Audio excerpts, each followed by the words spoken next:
সদ্য থাইল্যান্ডে অনুষ্ঠিত হওয়া মিস ইউনিভার্সের মূল মঞ্চে অংশ নিয়ে ১৯ দিন পর মঙ্গলবার বিকেলে দেশে ফিরেছেন তানজিয়া জামান মিথিলা। শাহজালাল আন্তর্জাতিক বিমানবন্দরে নেমে তাৎক্ষণিক প্রতিক্রিয়ায় তিনি বলেন, আমি একটু সরাসরি কথাগুলো বলছি। এই মুহূর্তে বাংলাদেশের জন্য বিজয়ী হওয়া সম্ভব না, সেরা ৩০ চূড়ান্ত, এর থেকে বেশি ওরা দেবে না। বিজয়ী হতে হলে অনেক কাজ করতে হবে।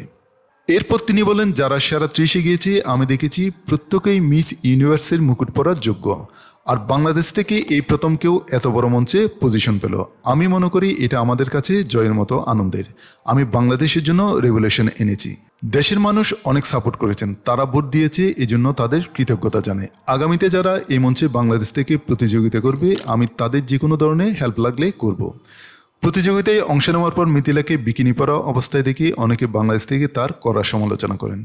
এই প্রসঙ্গে মিথিলা বলেন, close door interview, evening gown, national costume, swimming suit wear, এই 4টি জিনিসের উপর মার্কিং করা হয়।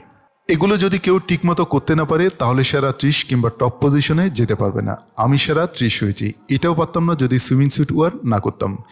বিকিনি বাংলাদেশ থেকে আমি প্রথম পরিনি, আগেই অনেকে পড়েছে। আমি কোনোভাবে আমার দেশকে ছোট করিনি। নানা বিতর্কের মধ্য দিয়ে শেষ হয়েছে মিস ইউনিভার্স 2025। এবারের আসরে বিজয়ী হন মেক্সিকোর ফাতিমা বুশ। প্রথম রানার আপ হয়েছেন মিস থাইল্যান্ড প্রবীণের সিং।